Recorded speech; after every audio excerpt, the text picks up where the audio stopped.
Hello everyone and welcome to Tyrik on the Move. We are live at CBS 46 news station with Miss Sharon. Hey, how are you today? I'm great. I'm happy that you came in and brought. It's a family affair. They work on the show, so it's all good. Yes, ma'am. So I'm just going to ask you a couple of questions about, being a journalist and working with CBS 46 News.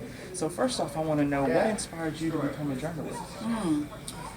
I like to talk, and I think I've always been very curious. I probably wasn't the right fit for that normal, respectable, not that this isn't, I hope, 9 to 5 job. I wanted every day to be different, and I felt like this would be an incredible career for me. I had a great role model in watching, the television set back in Philadelphia and said, wow, I would really like to do that. I think that's really great because, I want to be a journalist one day, so, And you will. Thank you, and you're inspiring me already, so I'm excited. So when you were coming up as a child, did you know that you were going to be a journalist? I think I'd be lying if I didn't say I thought of a couple of other things. I thought a lawyer. I do love the law. I find cases interesting. I thought maybe I'll be a trial attorney. My parents were both educators. My dad a principal, my mom a teacher.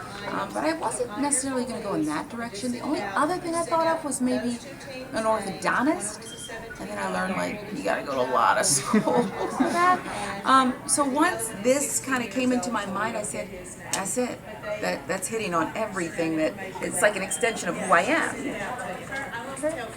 Yeah, I love that, and it's crazy because I wanted to be in law before I wanted Oh wow, to. Yeah. like a police officer. Yeah, no, I actually wanted to be a judge. Oh okay, Yeah, okay. so, Oh but then yeah. when I found out about journalism, I was like, whoa, I like this career field. So, I started, studying journalism and, getting into the field and getting a feel for it. And one of the things I always think that I tell young aspiring journalists and young journalists about this career, you kind of have to know something about everything. You have to be curious about everything. So if you like the law or you like sports or you like entertainment, it's all right here. So you can pivot throughout the career, and that's what I've done too. So it's never a dull day. So, I know that you have worked in many news stations in St. Louis, Baltimore, Miami, and Philadelphia. So, what made you want to come to Atlanta and make Atlanta your home to be a part of CBS 46 News? First of all, they invited me. So, no, but Atlanta's a city that I wanted to be in for a very long time. I love this city.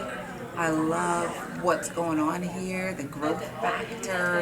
It feels like an international city, a really big city, but it's got that down home, flavor. I felt like this would be a great place for myself, my daughter, and I just love it. I think that there's just endless opportunities here, whether people call it, the Hollywood of the South. It's all right here, and I don't think there's many other places like that, and it's even affordable too, depending on where you are. You can pretty much find your way and navigate this city, so I just love it. I love the city too. When I heard that all this film industry was Sure, coming here, sure. and now we're the new Hollywood of this house. I'm so excited about that. Yeah. So now, while you were in St. Louis, you helped launch a program called "Take Back the Streets" and End Violence in St. Louis. So those campaigns. So what motivated you to start those campaigns? It was an initiative with my colleagues there too. Something that the powers that be, that television station said, hey, we got to do something. Every day we were covering violent acts, murders, young people dying, all of it senseless. And you get to a point where St. Louis is like a lot of cities. There's a lot of despair out there, lack of hope, and instead of just doing the headline every day, when you're part of a community, like we are in local news and this television station, you need to do more and try if you can to be part of the solution. That's the beauty of local news. This is our community too. So that's really what inspired it. And again, the curiosity, instead of just sitting at a desk and reading a headline about another tragedy, I would really think anytime I learned about a young victim, is this young woman, or man mostly, what about their families and their grief? And I became obsessed with it. You know, they weren't just names and ages that would flash across the teleprompter. I really thought, oh, wow, that could have been my brother. That could have been my sister. You know, my parents could be going through this. And this is our community. So it just was trying to understand, try to bring people together and just talk. Sometimes if you just talk and listen, that can bring about a lot of change.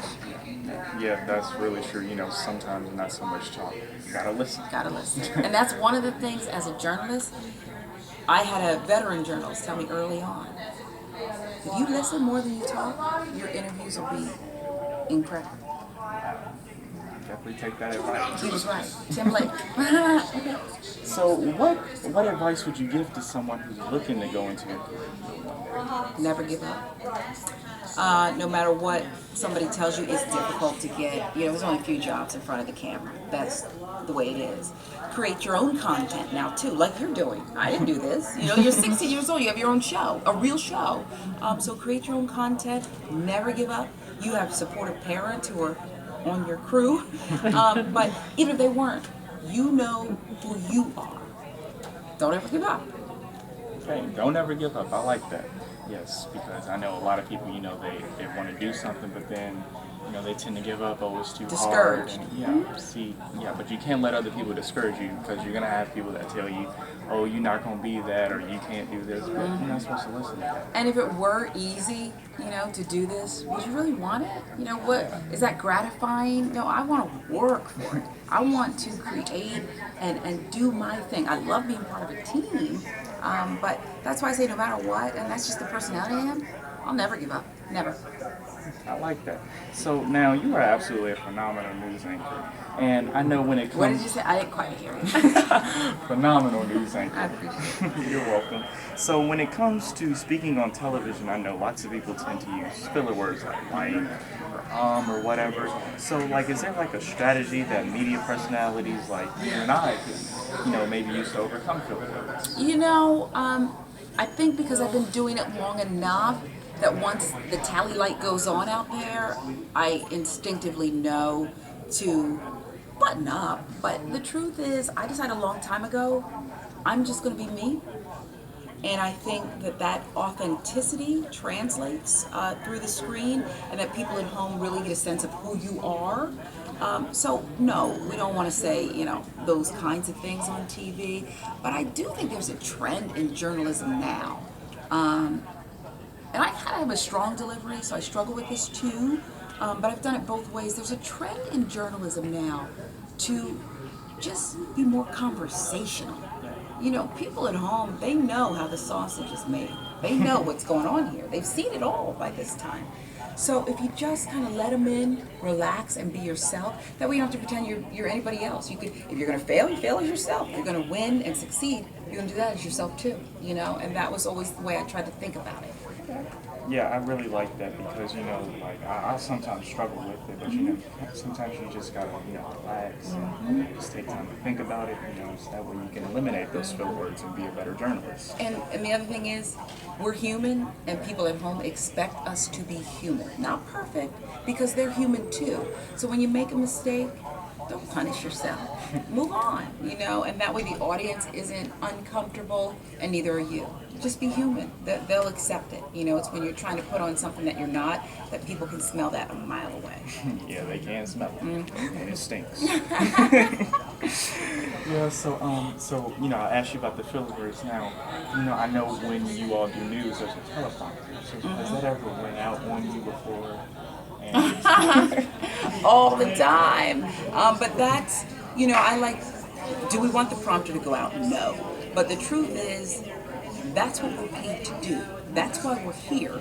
And if you're just reading words, can't you tell that person that you're watching at home that's just like reading a teleprompter? They're not interpreting. They're not telling you a story. We're supposed to be giving you your information, telling you a story, and I'm supposed to come to work with the expectation that I know what's going on in the world around me.